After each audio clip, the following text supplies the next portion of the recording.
Hello everyone, good evening to all of you. बच्चों, आज की क्लास में हम लोग पढ़ेंगे human eyes and colourful world chapter में ही रॉड्स एंड कोन के बारे में। Okay, so rods and cone क्या होता है?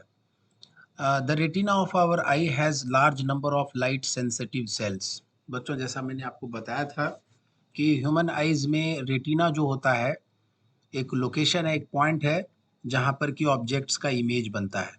ठीक है, सो रेटिना जो है of our eye has large number of light sensitive cell. Retina जो है बच्चों, जहाँ पर कि ऑब्जेक्ट का इमेज बनता है हमारे आई में उसमें लाइट सेंसिटिव सेल्स जो होते हैं लार्ज नंबर में होते हैं। They are containing large number of light sensitive cells, जिसको हम लोग रॉड्स एंड कोन्स कहते हैं। There are basically two kinds of light sensitive cells on retina. They are rods and cones. Rods क्या होता है बच्चों? Rods are the rod shaped cell present in the retina of an eye which are sensitive to dim light. Rod के बारे में आराम से समझते हैं। रॉड जो है बच्चों एक तरह का लाइट सेंसिटिव सेल है, और जिसका शेप जो होता है बच्चों वो रॉड की तरह होता है। रॉड जैसा हम समझते हैं, रॉड जो हम लोगों को आइडिया है, एक माइंड में मैप है रॉड के बारे में।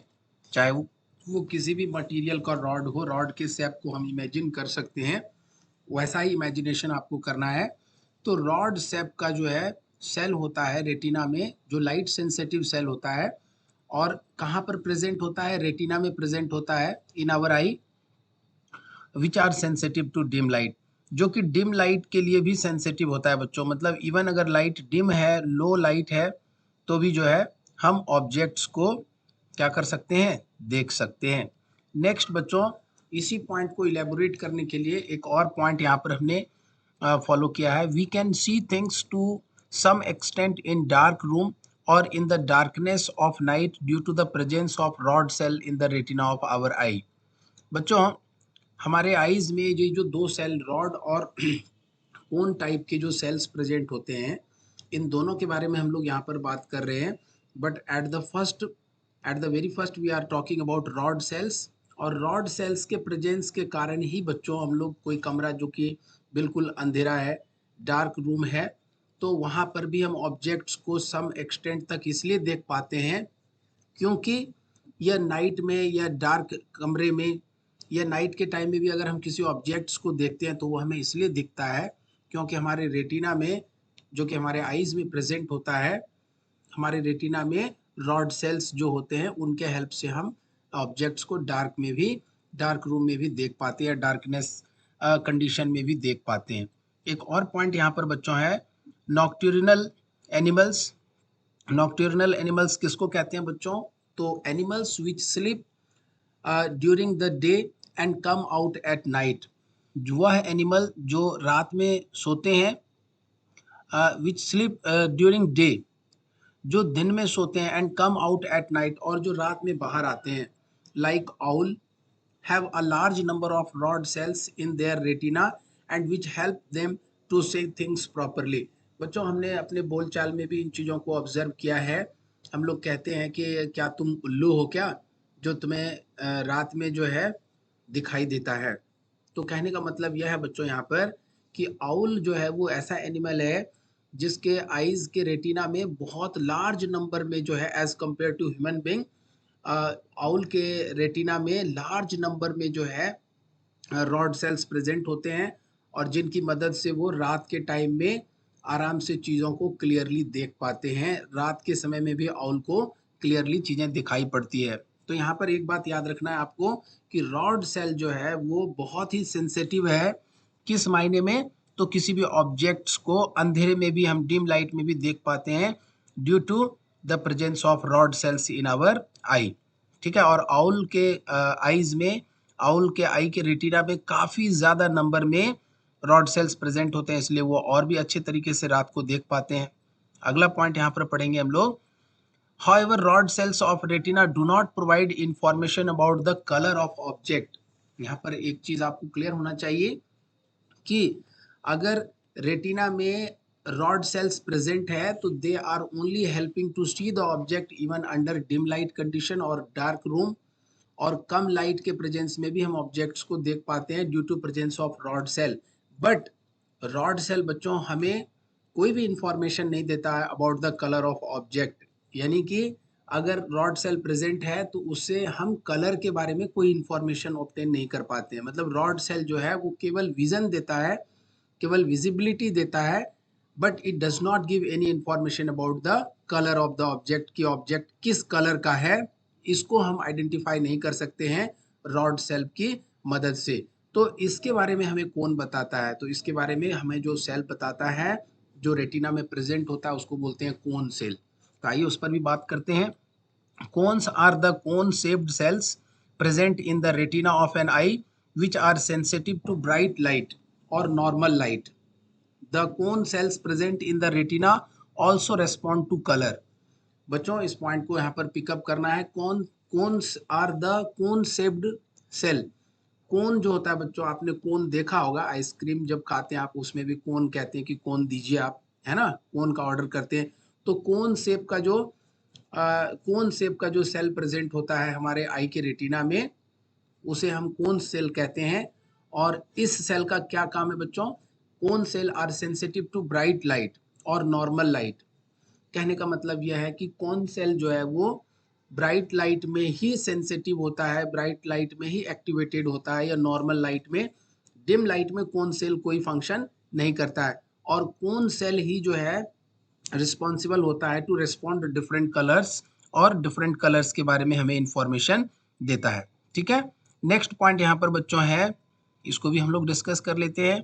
अगला पॉइंट यहाँ पर है the cone shaped cell, the cone shaped cells of the retina makes us see colors and also make us to distinguish between various colors।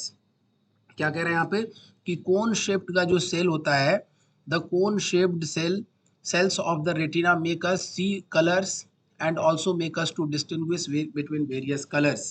बच्चों कोन सेल जब हमारे रेटिना में प्रेजेंट होगा तो उनकी मदद से ही हम अलग अलग कलर्स को सेंस कर सकेंगे और एक दूसरे को, एक डिफरेंट कलर्स को एक दूसरे से डिस्टिंग्विश भी कर पाएंगे अगर कोन सेल प्रेजेंट होंगे हमारे आईज में, हमारे आई के रेटिना में। तो अगला पॉइंट है यहाँ पर बच्चों, cone cells of retina function only in the bright light. ये पॉइंट आपको यहाँ पर पिक करना है कि कोन सेल जो है वो केवल ब्राइट लाइट में ही एक्टिव होता है। It does not active during dim light condition, so the cones do not function in dim light. ठीक है बच्चों, यहाँ पर आगे बढ़ेंगे। नेक्स्ट पॉइंट है important note, a normal eye can see the distant objects as well as the nearby objects clearly due to its power of accommodation, due to its power of accommodation. So ये जो important note है इस पर अब हम लोग बात करने जा रहे हैं कि नॉर्मल आई जो होता है बच्चों, जो एक हेल्दी आई है, जो एक नॉर्मल आई होता है, एक नॉर्मल इंसान की नॉर्मल आई जो है, जो हेल्दी आई है, वो द डिस्टेंट ऑब्जेक्ट को, दूर के ऑब्जेक्ट्स को भी देख सकता है और नज़दीक के ऑब्जेक्ट को भी क्लियरली देख सकता है।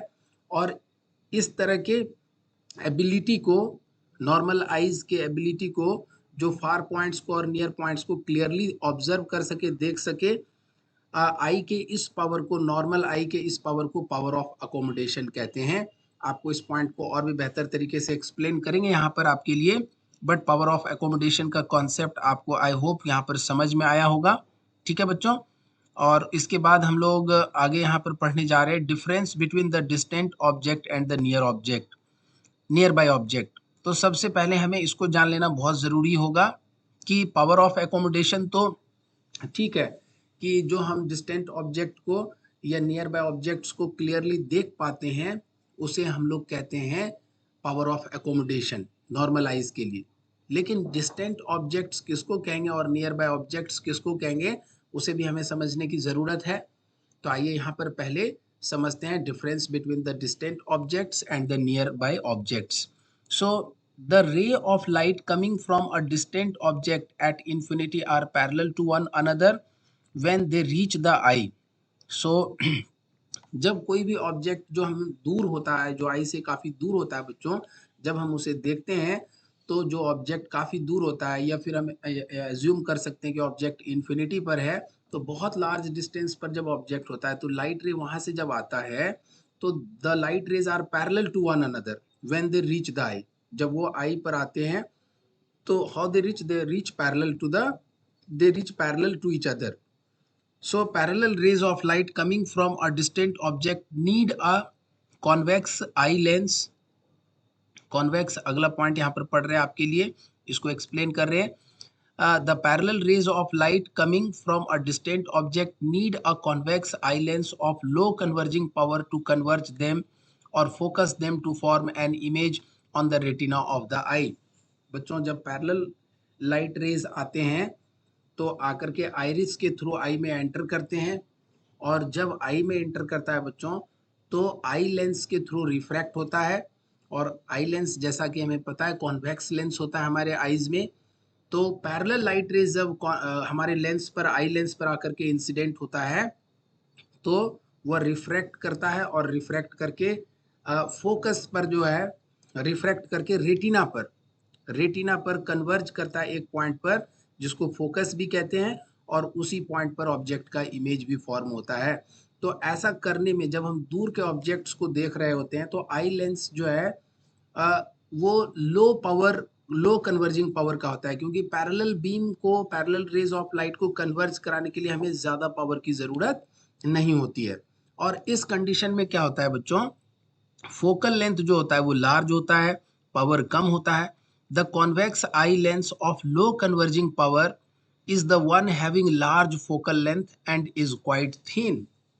इस केस में बच्चों जब हम डिस्टेंट ऑब्जेक्ट को देख रहे होते हैं तो कॉन्वेक्स आई लेंस जो है उसकी कन्वर्जिंग पावर जो होती है वो लो होती है, और फोकल लेंथ जो होता है वो क्वाइट लार्ज होता है. और लेंस कैसा होगा बच्चों, थिन लेंस होगा. तो जब थिन लेंस होगा बच्चों, आई लेंस जो कैसा शेप हो जाता है जब हम दूर के ऑब्जेक्ट्स को देखते हैं तो रिलैक्स रहता है और थिन रहता है, और कर्वेचर ज़्यादा होता है, इसलिए फोकल लेंथ ज़्यादा होता है. और फोकल लेंथ ज़्यादा होगा तो पावर जो है इनवर्सली प्रोपोर्शनल होता है फोकल लेंथ के, तो फोकल लेंथ ज़्यादा होगा तो पावर कम होगा.